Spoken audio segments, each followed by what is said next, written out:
So if y'all watched my road trip talk video from the prior week, you would have caught a glimpse of a subtle yet profound change to my videos.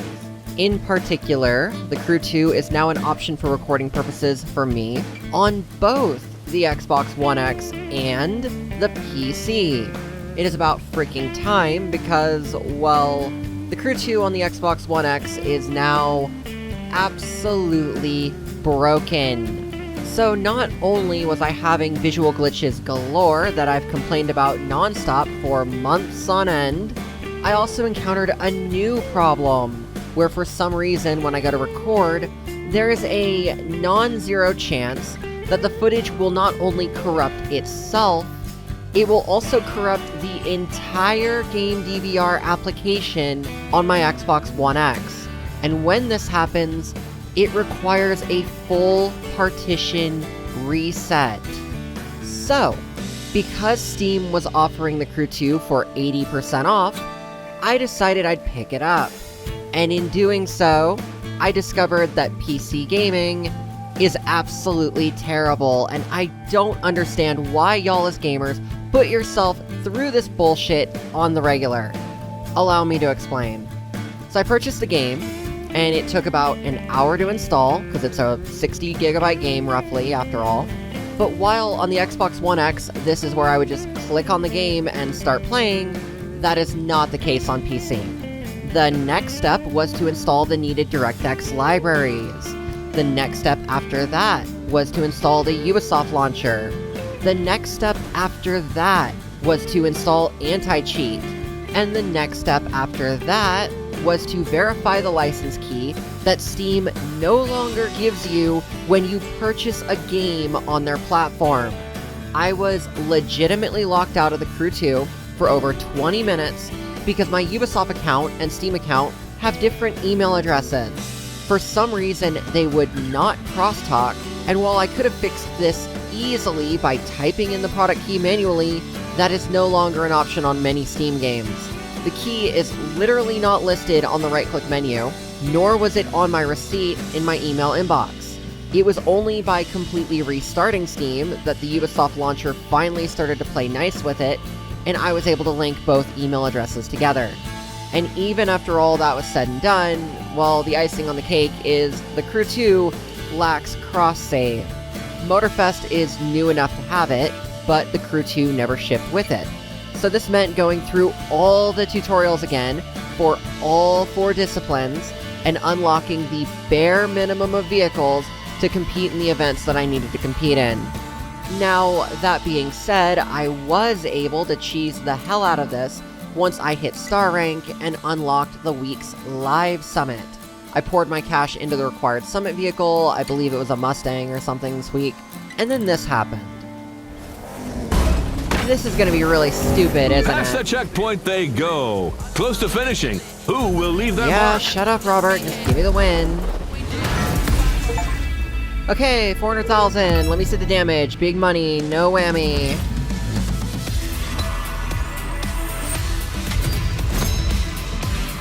Holy frick. 43? Holy frick. Oh my goodness. Yeah, I'm pretty sure that is a record for most levels up in a single race, because Ivory Tower did not add the 400k followers bonus until like Season 9, and most people had started playing long before then, and most new players would have gotten icon by other means and not done the summit. So that is literally the only W to come out of this entire debacle. And y'all know what makes matters even worse? I feel as though the game actually looks better on the Xbox One X. Full disclosure, GPU-wise, I am running a NVIDIA Quadro P2200, studio card for studio things, obviously, not meant for gaming. It can run the game on ultra settings at 1080p, 30 frames a second, no frame drops to speak of, but the downside is that for some reason, the game looks incredibly over-sharpened to me, and smaller text looks absolutely terrible. This is most noticeable in things like gauge clusters that have the server clock on them, such as the Mercedes GLC 250, which has become one of my favorite cars. It looks great in Motorfest, decent on the Xbox version of the Crew, but not so much on PC. It looks garbo on PC. And I'll be real, when I look at the environment on the PC version, it does feel like I'm playing the Crew 1, which, devil's advocate, I liked the aesthetic of the Crew 1 more than the Crew 2. I can get used to this over time, but the general softening of textures that you see on the Xbox version is what I had gotten used to for the better half of 2 years. It's not bad, per se, it's just different. But do y'all know the funniest thing about playing a game as over-sharpened as this? You start to notice things you never noticed before, and you cannot unsee them. The Frauscher 1414 Demon is perhaps my favorite boat in the series, second only to the Lamborghini Technomar. What I never noticed on this boat until I played the PC version is that above the gauge cluster, there is an anti-glare surface. At first I thought there was a problem with the game, but if you look at the 1414 in real life, it is built the exact same way. And it looks awful. For a boat that on the open market will set you back anywhere from $500,000 to $1.5 million. I once said that rich people make no sense. Yeah, I stand by those words. Completely. And yet, in spite of all of these things, I decided that because it is summer, I do want to do more boat trip talks. It is something that has been on the ideas block for a long time, so for a while we're just gonna do it. So yeah, enough of that. Update time before we end the video for the weekend.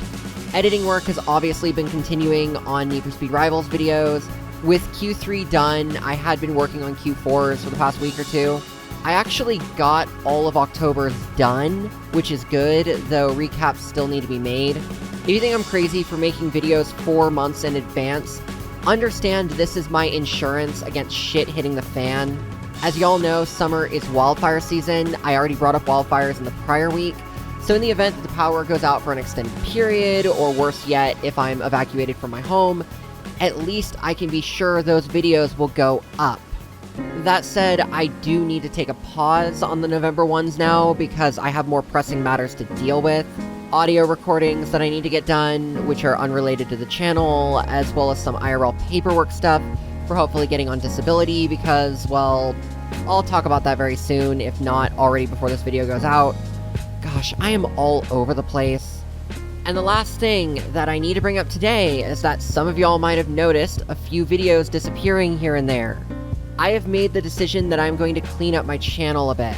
Any projects that I feel did not do well, or just were not well received, I decided I would throw them into an archive of failed projects. This is an unlisted playlist that I can direct link to as needed, though for the most part, people will no longer see. I do not want to delete my videos. Again, I know I did that when I first started uploading back in 2020. I regret it a lot. This just felt like a better compromise to that. Many of the videos that were already shelved were in sets. Like the initial NFS Rivals Patrol videos from last fall got binned, because, well, we have this new series that is better and captures more of what I wanted to capture.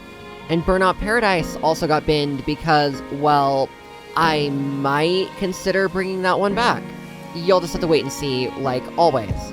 Anyway, that kind of concludes this video. I am curious your thoughts on the difference in Crew 2 footage between my Xbox and PC videos. Let me know if you like the fact that I'm using PC now, if you think Xbox was better, if you think I should stop doing the Crew and focus, say, on Need for Speed Road Trip Talks. Like, comment, subscribe, tell your friends.